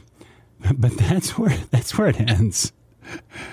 When Lance Valentine goes on the water, he has this ability to look at a situation and figure it out. I don't want to say he thinks like a fish, because I don't think humans think like fish. But Lance has the ability to look at the conditions, look at the situation, look at his records, look at his notes, pull up from his experience, and he's going to have a great day on the water. And I think that is just a wonderful, wonderful skill. And I'm going to pick his brain now for the next several minutes, even though he's actually on the water. Lance Valentine, welcome back to the show. How are you? I'm doing fine, Michael. Thank you. I am a little bit jealous because yesterday, as we're recording this show, yesterday you and I were both on the water, and it was rough. It was about a 25-mile-an-hour northwest wind. Today, I'm in the studio where I love to be, but I'd like to be fishing, because when I look out the window still, Lance, the leaves are not moving at all. Well, there's enough of an east tickle out here that it's a tough day for us. I heard your introduction. I'm like, oh goodness, that's going to be awful. I just ate a bug. So it's one of those days. Yeah. So this is live. I just followed a bug. But yeah, it's just there's enough of an east tickle. There really is no waves. The water's obviously it's moving, and there is a ripple, but it's definitely not the waves there was. Excuse me, yesterday. But fishing for us has been tough. When you get a big blow day like yesterday, does that rile things up in a shallow body of water like Saginaw Bay? Does that make the next day tougher? Yeah, I think it can. We came out this morning. We launched about 7, so I got my niece and her boyfriend. I just ate another bug. Is the hatch bad today, Lance? Yeah, that's all those little brown little buggers, right? Yeah, yep. So I got my niece and her boyfriend out. So we drove up this morning and we left the dock about 7:30. We got out, down in front of the blue wall. We were kind of heading from west to east, where we've been catching fish down here in 12, 13 feet of water, and we had four on right away, got 2 in the box, and then we went another hour and a half without anything, and then we started catching a few sheephead. We just put on a walleye in the boat. But we got the fleet out here, the Linwood fleet, and nobody's really doing anything. We're hearing a lot of guys are hearing a lot of 4s, 5s, 6s today, and it just you said the introduction, and I'm thinking, wrong day to do that introduction. But I just talked to Mark Panazak from Real Fishin', and I'm like, it just doesn't feel right today, and that's part of it too. I think that there are days you just get out here and it doesn't matter what body of water you fish. If you fish it enough, you just like, it just doesn't feel like it's going to be a good day today. There's just something about today that just doesn't feel right. Now, I'm sure somebody will figure it out. We haven't yet. Now, I've stayed close to the mouth of the river here. I'm kind of in between, right, mouth of the river here, running parallel to the South Shore, so I know I had good phone coverage. But there's been a lot of fishing here, and there are fish here on the graph, but they're right on the bottom. We're seeing them on the side scan, and they're just right tight to the bottom, and they just don't want to bite right now. So it's just one of those days where you're on fish, you're doing everything probably right. You just are fishing a day that's just kind of off, and unfortunately, if you're on the water a lot, sometimes we get these days. Yeah. Well, you answered my question. I was going to ask you if all that boat traffic might have forced those fish to move, but you say no, they're there. They're just hugging the bottom. Yeah, they're here, and there's hardly any boat traffic. But, the fish we are seeing are right tight to the bottom. They're showing up on, regular sonar, just has a little bump on the bottom. And, side scan, you can see them on side scan, but there's no shadow on them, which tells you that those fish are right tight to the bottom. And they're in really, really small, tight pods, so you don't even have a big window of, just trolling. Another bug. Just trolling and maybe I'm not so jealous now after all. Yeah, I need a little more wind actually. But you just, it's just one of those days where, again, I'm sure there's guys who are going to get them, but it just doesn't feel right. Here today. Oh, that's interesting. I mean, I get those days, so it's interesting to know that a guy like Lance Valentine has those days as well. Lance, you mentioned side scan. Is that the real deal? Is it valuable? And if so, how do we use it? Yeah, so, side scan, came out, 7, 8, 10 years ago. It's been around for a while.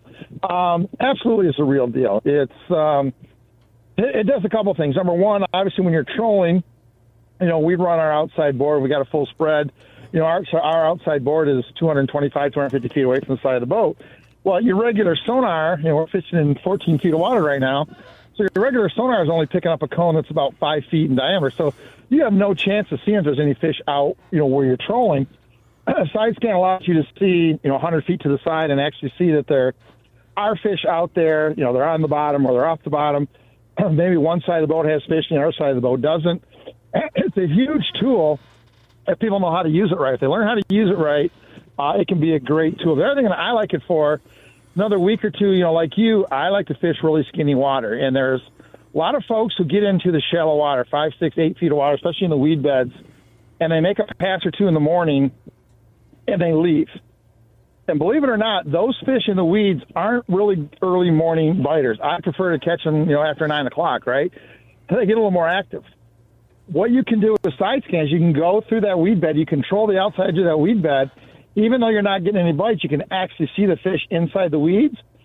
And every pass, you'll start to see them move out closer and closer and closer to the edge where you can catch them. And all of a sudden, after your fourth pass, you've got one on your first 4 passes.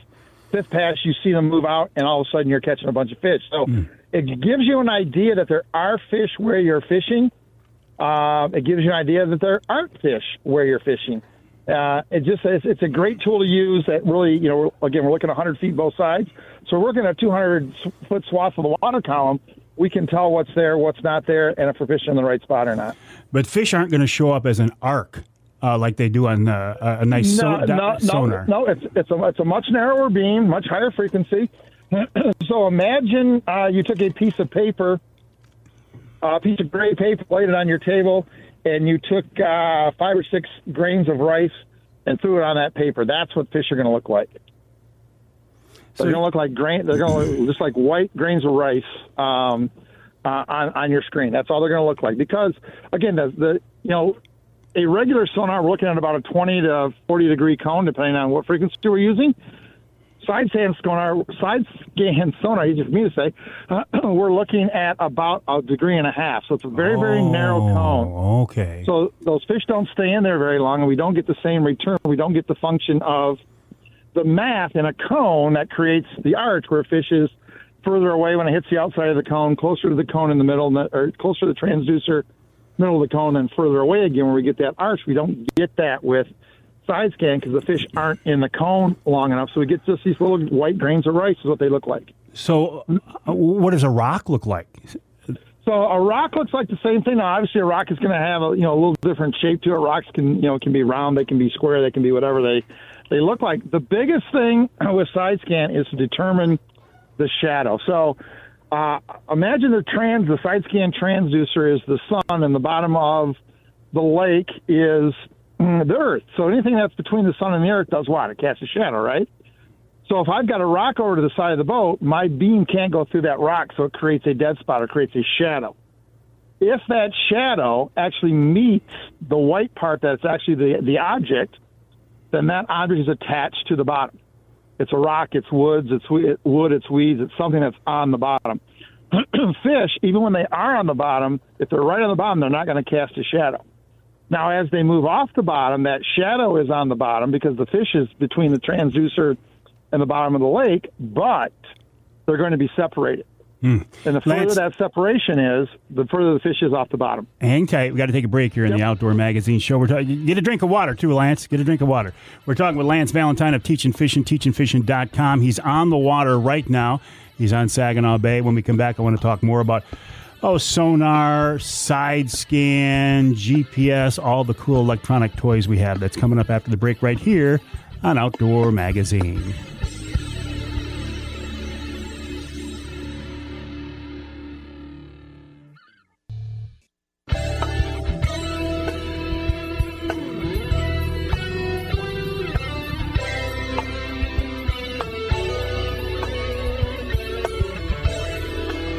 You can hear the Outdoor Magazine show in Muskegon on WKBZ, that's 1090 AM. And you can hear us in Traverse City on WTCM, 580 AM. This segment of Outdoor Magazine brought to you by Reader Landscaping. Reader can take care of your lawn and property because it's your nature and our nurture. Let Reader create an outdoor getaway in your backyard. Hey, gas prices are kind of high right now, right? So if you decide you don't want to go up north, now listen, I'm not saying you shouldn't, right? I encourage people get out and take advantage of what the Michigan summertime has to offer, regardless of what's going on. But if you do decide to stick around a little closer to home this summer, wouldn't it be nice to have just a beautiful, maybe a little bit of up north in your backyard? Reader can take care of that for you. They can take care of your lawn, your property, trim your trees. They can mow, they can fertilize. I mean, they do it all. I enjoy working with them. I think they're stand-up people, they're hardworking people, and they do a great job. Check them out online at readerlandscaping.com. That's REDER, readerlandscaping.com. While you are online, please check out my website, MikeAveryOutdoors.com, and head on over to teachinfishin.com. That's the website of Lance Valentine, who is on the phone line with us right now. He's on Saginaw Bay. He said it's not much wind. There's a lot of bugs, and the fish are coming kind of slow today, but you got to take the good with the bad, eh, Lance? That's what it is, right? You know, I love these guys. Every time I go, I limit. I'm like, well, then you're not fishing enough. So, you know, the more you're on the water, the more chances you have of having a tough day. And it's just, we just haven't put it together yet today. So we're kind of trolling back towards Limit Beach Marina. So we're going to call it a day here as soon as we're done with you, and we're going to clean some fish and head back home and at it again tomorrow. So, yeah, just, you know, you have bad days, and some days you miss it, right? No matter how much work you put into it and how much effort and how much you know. And sometimes you just miss the bite. And, you know, everybody has a finite amount of time, and sometimes you just don't get it done in the amount of time you have, and that's part of fishing. Well, Lance, I will be fishing tomorrow, and I appreciate you pre-fishing for me today. Well, I don't know if I've done any good for you. So, you know, yesterday I talked to you. I said, Lance, I'm trying to put some waypoints into my Lowrance unit on my dash, and I said I can't get the unit to recognize the card. And right away you said, what size is your card? And it turns out my card is too big that the unit didn't notice it. How do you, just off the top of your head, how did you come up with this kind of knowledge and retain this knowledge as far as fishing electronics? Where did it come from? Well, you know, it started a long, long time ago. So in 1987, I decided I was going to buy a boat. I had a 14-foot Seanet with a 15-horse electric start, and I decided I wanted to do more lake fishing, so I started saving for a boat, and I started doing a ton of research on electronics. I wanted to put the right stuff on my boat. And you got to remember back, you know, 87, 88, we had Lowrance C. GPS really wasn't even heard of then, especially for recreational people. LCD units had just come out. You know, flashes were kind of the thing. Maybe a paper graph. Mm-hmm. The LCD units had just came out. So I just did a ton of research on making sure that I got what I needed and the right thing for my boat.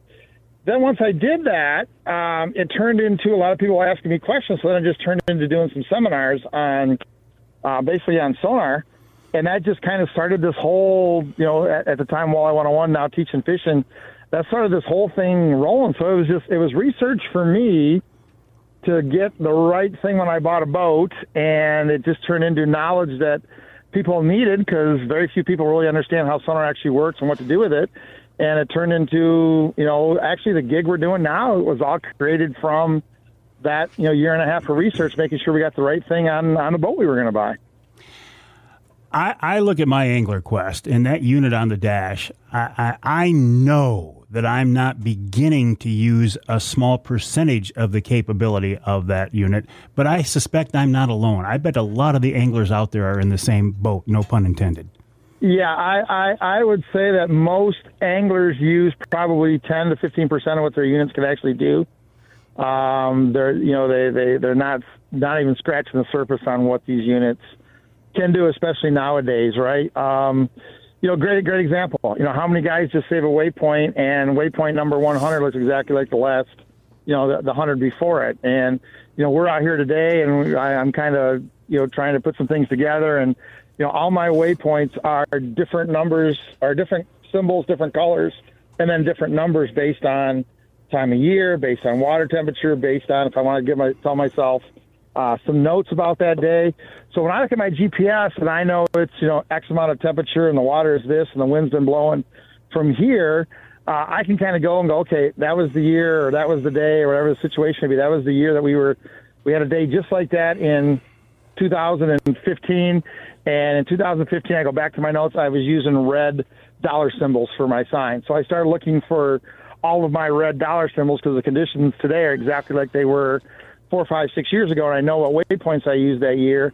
Now I have a pretty good idea of where I can go start looking for fish. So something that simple, using a different symbol for, every couple of weeks, change your symbol so you can see how these fish are moving.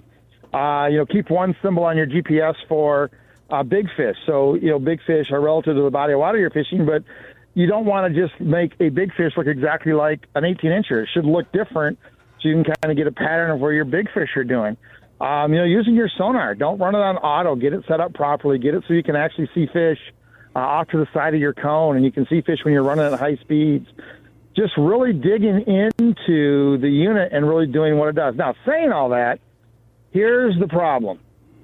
The more expensive the unit is that you buy, the better it is, the more it can do, the less you're able to run it on auto. You physically have to go in and say, okay, here is what I want you to do. And I think that's where the big disconnect is. Guys buy these units and they're $2,000, $3,000.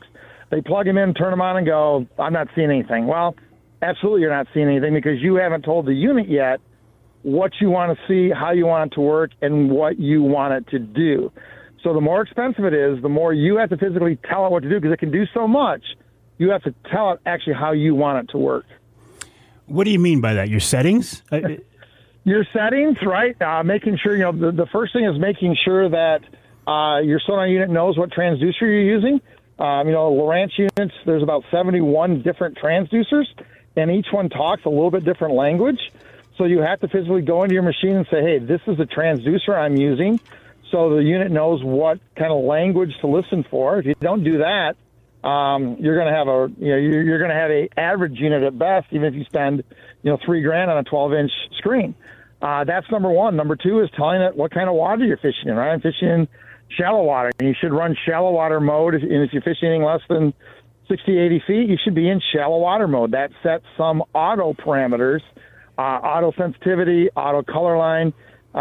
Depending on the fishing mode, that sets where auto is on those. And then from there, you want to tweak it from there, a little more sensitivity. So you see more crud on your screen so you can pick out bait and see. The more crud you see on your screen, the higher your sensitivity is, the wider your cone actually becomes. You pick up more noise to the side, which means you pick up more fish to the side of your regular cone. Dialing in the color line, dialing in the speed. Turn your screen up so it goes across the screen faster. The picture moves faster. That takes fish that aren't in the cone very long. It would be very, very short left to right marks, and it makes them spread out a little bit. So now you've got a better idea of what you're actually seeing. Turn your filters off, screen clutter, surface clarity. Turn those off. You want to see all that noise. You need the top 5-6 feet of your screen should be black or blue. It should be dirty. It should be grubby. It should be nasty.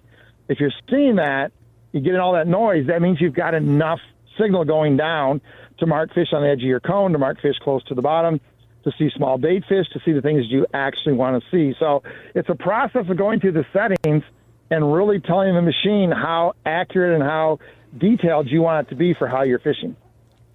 Can you tell from looking at a mark what kind of a fish it is? I can give you a pretty good guess. There are three distinct things you're going to see. I don't care what units you have. If you have your unit set properly, there are three distinct things you will see when you see a game fish. The first one of those is the top of the mark is going to have a very dark, very sharp, very distinct black line. That's probably the biggest thing I see on my screen is I'll see guys go, ooh. I'm like, what are you oohing about? Well, aren't those walleye? I go, no, they're not walleye. And they'll see a walleye, and I'll go, that's a walleye. See this black mark on top? Aha. That is a signification that you have a game fish. Is the top of the mark is going to be a very sharp, very dark, very distinct black line. That's important. Number two, if you got your unit set properly, there's going to be some kind of yellow in that mark. As you change your color line, especially on a color unit, it tells you what color line does. It says at what degree of return do I need to put yellow in a mark, and yellow is what tells you you've got a good size fish. So you're going to have that black mark on top. You're going to have yellow, and every game fish is going to have some thickness to it. From the top to the bottom of the mark, there's going to be some thickness. The length of the mark has nothing to do with the size of the fish. It just tells you how long the fish was in the cone. What we want to do to determine if we're looking at game fish, especially bigger game fish, is the thickness of the mark from top to bottom. So you're looking for that black line on top, you're looking for some yellow, and you're looking for some depth to the mark. That tells you it's a game fish. Now, at that point, it's just a matter of time of year, location I am, how they're related to structure. You can kind of get an idea of what those fish are, but you can definitely tell game fish from bait fish very, very easily.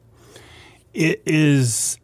what's this new technology? Live scan? What is this stuff called? Yeah, Lowrance calls it active target. Garmin has a product. I think Humminbird has a product. Yeah. So basically what that is that's basically real-time sonar. So you're actually, as opposed to a beam going down, hitting an object and coming back and giving you kind of a stagnant view of what's below you, it's actually a live sonar. It's like watching fish swim in an aquarium. You can actually, the frequency is very high. The way it works, it's, as far as I'm concerned, is voodoo. But it comes back and it's actually an active. You can actually see the fish moving. You can actually see your lure as you jig it. You can actually see the fish react to it. Now, to do that, you have to have a very, very narrow cone angle. So it's not a great option for trolling. It's a great option for sitting still and casting to a specific spot, casting to a hump or some rocks or some structure. As the boat is really moving, especially if it's moving fairly quick, it can't keep up fast enough to give you that moving picture. So it definitely has its applications, but it also has its limitations depending on how you're fishing. Lance, I know you want to get off the water. I will offer you the coveted third. If you have to turn it down, you will not make me feel bad, but I'd like to have you stick around if you can. You got it, buddy. All right. Lance Valentine gets the coveted third, as you knew he would. And the reason is, the more Lance talks, the less I have to. More with Lance Valentine right here on Outdoor Magazine. Teachinfishing.com. Teachinfishing.com, by the way, his website.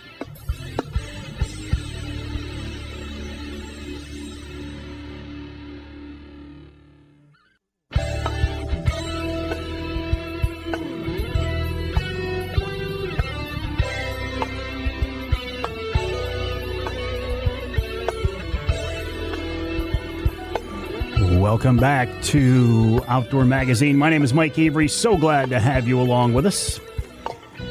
You can hear the show in Manistee on WTIQ. That's 1490 AM, 95.3 FM.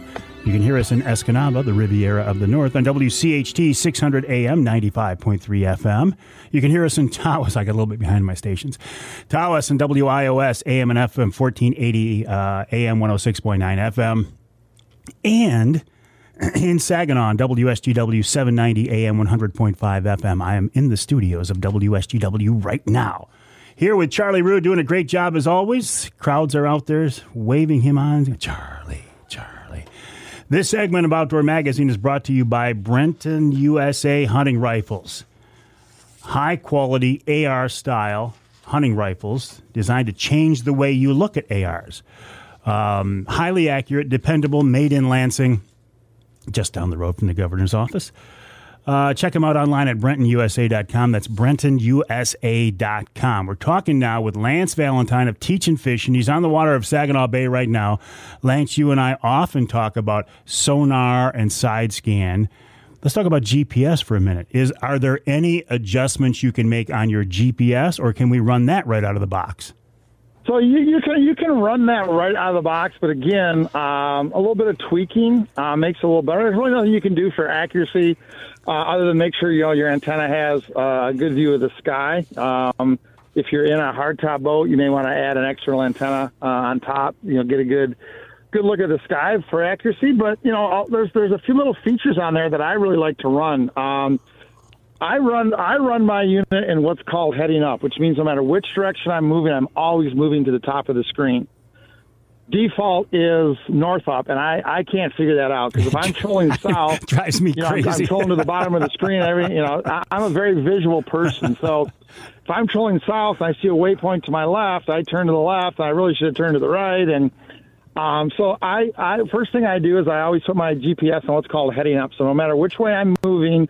My wife calls it Lance mode because I think the world revolves around me. So what happens is when you're on north up, you turn and the waypoints stay where they are. You go to them. When you're on heading up, you're always going to the top of the screen. So as you turn, the waypoints actually rotate and they actually come to you as you are turning towards them. It's much more easy for me to see, especially when I'm trying to handle 16, 18 rods and so I run on heading up. And the other thing I do is I go into my GPS settings, I turn on what's called the heading extension. And basically what that is that's a blue line that comes off the tip of the little triangle that's your position, comes off the tip, and it goes all the way to the top of the screen. So it's basically like a gun sight. So I can have somebody drive the boat, and I can say, hey, turn the boat until that blue arrow is on top of those waypoints, and just keep moving the boat, keep that blue arrow or that blue line on top of those waypoints. We're going to go right to them. So those two things, the heading extension and then running heading up as opposed to north up, those are two things that can really, really help you be more accurate with your GPS and hit your spots a lot better than running on north up. Why do you even need help running the boat? Because you've got Otto, the autopilot. I've got Otto, the autopilot. I got, yeah. But, sometimes you just gotta. Yep, I get it. You just gotta, right? It's, you've been out here when we had a guy today, and I'm debating on whether to say this or not, but I want everybody to understand that the first rule on the water is the guy on the right has the right of way. I don't care if you're trying to get to your waypoint and he's cutting you off. I don't care what the situation is. The boat on the right always has the right of way. So we had a guy today, I had a guy to my right. I was trolling parallel to him, and a guy kind of came in on my left, perpendicular to me, and actually cut me off. And I actually had to luckily I knew the guy to my right. I was able to call him and say, hey, I got to come your way a little bit. But, before we end this, just if you're on the water, guys, the boat on the right always has the right of way, regardless of the situation. Regardless of you've been fishing that waypoint for 5 hours and he just got there, the boat on the right always has the right of way. So that's why sometimes I need some help. Gotcha. Well, last thing, I think you and I talked on a Angler Quest podcast, and you were going to put radar on the boat. Did you ever get that done? We never got a chance to. We were hoping we'd get up to Track Stack and do it at Jeff Miller's place, and he got so busy this winter that we needed 7, 8, 10 days to put the boat somewhere and keep it, and we never did get a chance. Actually, I looked at it this morning as I was leaving the house. I'm like, hey, there's my radar sitting in a box. Oh, you've got it. You just haven't installed it. At some point to do that. Oh, okay. Well, it's like everything else. I mean, short supply, lots of demand. The guys at Angler Quest, Trax Tech, Mercury, they're offshore. They're doing the best they can. It's just interesting times. Yep, very interesting times if you're in this world. Yeah, you betcha. All right, Lance, listen, I appreciate you your generosity with your time. I'll let you head back to Linwood Beach Marina. I do plan on being out tomorrow, so I'm sure we'll talk while we're on the water. You got it, buddy. Thanks for having me on. I appreciate it. Always a pleasure. Lance Valentine of Teachin Fishin, teachinfishin.com, teachinfishin.com, the websites. It took me the longest time to quit saying Walleye 101. The reason Lance switched from Walleye 101 to Teachin Fishin is he didn't want to be pigeonholed as just a walleye guy, and he was bringing in other people to cover other species of fish. You know, yeah, Lance is a walleye guy. There's no doubt about it. But he's one of the best out there and one of the nicest guys too. And when it comes to electronics, I'm telling you, he has them dialed in. I was trying to put some waypoints in my unit the other day. I put the card in there, and it didn't see it anywhere. First thing he said was, "How big's your card?" I said, "Well, 64 gigs because I run video on them too." He said, "Nope. That's too big. That unit won't see anything bigger than a 32 gig card." I'm like, doggone it, Lance. How do you know these things? But he does. Teachinfishing.com is the website. We'll take a break here in the Outdoor Magazine show. When we come back, I think we will continue and wrap up our fishing theme this week with hopefully a fish recipe from wild game chef extraordinaire Dave Minar. That's right here on Outdoor Magazine.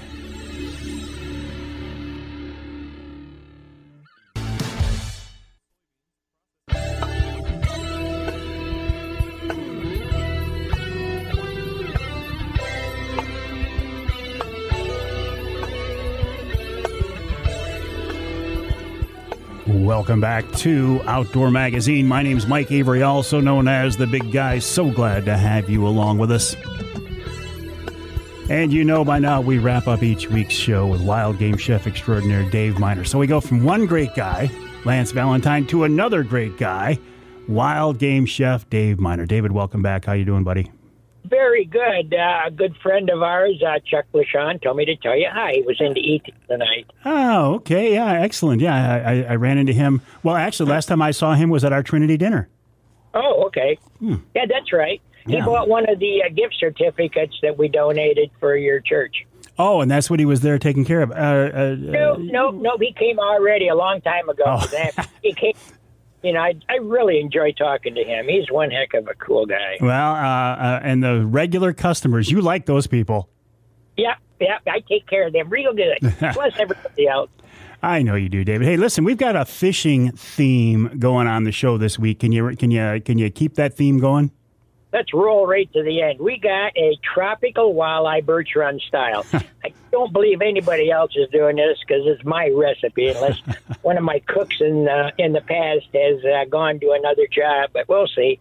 Anyways, this can be for about 4 portions, about 8 ounces or 10 ounces of boneless, skinless walleye per person.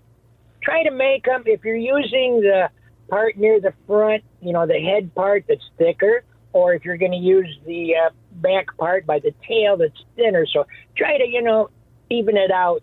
Or if you got smaller fillets, this works great, them little small walleyes. So need about 2 eggs beaten up real good, flour to dredge.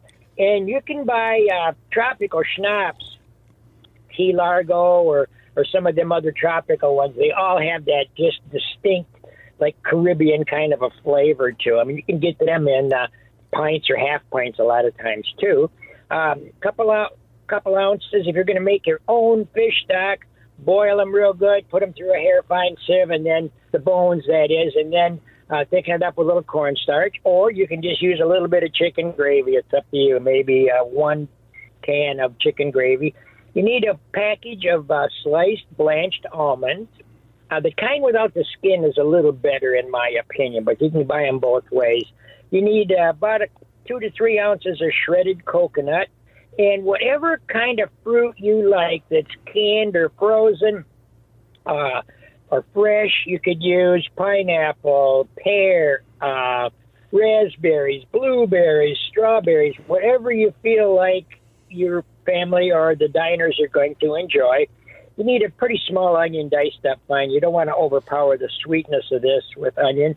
A couple 4 ounces of heavy cream and olive oil to saute. So you're going to dredge the fish in flour, then in the beaten up eggs, plain eggs, no added ingredients such as milk or water. And then in a small amount of olive oil, you can brown them on both sides, put them in a casserole, skin side up or skin side down after you cook them a little bit, just to brown that egg. And that's going to seal in all this nice moisture. And then you're going to place them in a casserole with the rib side up, then wipe out the pan with a little paper towel, and then saute that little bit of onion for just a couple minutes until they're tender. And you can add the either the fish stock that's been thickened up or chicken gravy, put that in there, and then add the Key Largo schnapps, and you probably are not going to get any kind of flambe out of it. No explosions like we used to do. I love those. Add the heavy cream and bring that up to a boil. And taste it and see if you've had enough of the schnapps in there to give it the flavor you're looking for. So when it's all nice and ready to go over the top of the fish, you're going to add the fruit. Mix it up real good while it's still the burner's going, and taste it then again to make sure that that's good for you. And then what I like to do, top all of this fish with the fruit and the sauce, and then sprinkle coconut and almonds on each.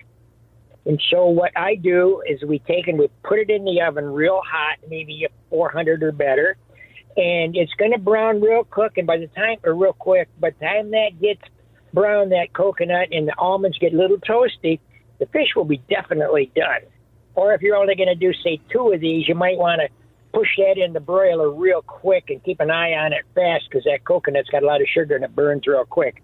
And I would say ring a plate with rice and put the fish in the middle, spoon sauce all over it. Try not to disturb that coconut and almonds too much for the good look of it. And if you wanted to, sprinkle a little parsley on it. And that just brings up the eye appeal so much, just a little green.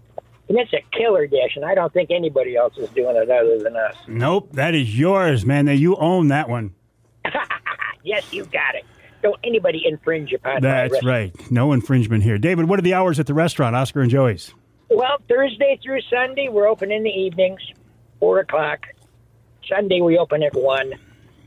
I would encourage people to swing on by and see you, David. Always a pleasure. Let's talk again next week. How's fishing been? Fishing's, I got a late start this year, so I'm still trying to get them dialed in, but I'm going to be out there on the water a lot here in the next week or so. Well, good. Yep. Good luck. Have fun and be safe. All right, David. Wild game chef extraordinaire Dave Minar, a big part of the Outdoor Magazine show, as are you. I certainly appreciate you being along with us. If you weren't here, there'd be no reason to do the radio show, no reason to do the podcast, and then I would be very, very sad. My website, MikeAveryOutdoors.com. That's MikeAveryOutdoors.com. My email address, Mike@MikeAveryOutdoors.com. Feel free to reach out to me at that email address, Mike@MikeAveryOutdoors.com, with your questions, comments, concerns, anything. I'm here on Outdoor Magazine.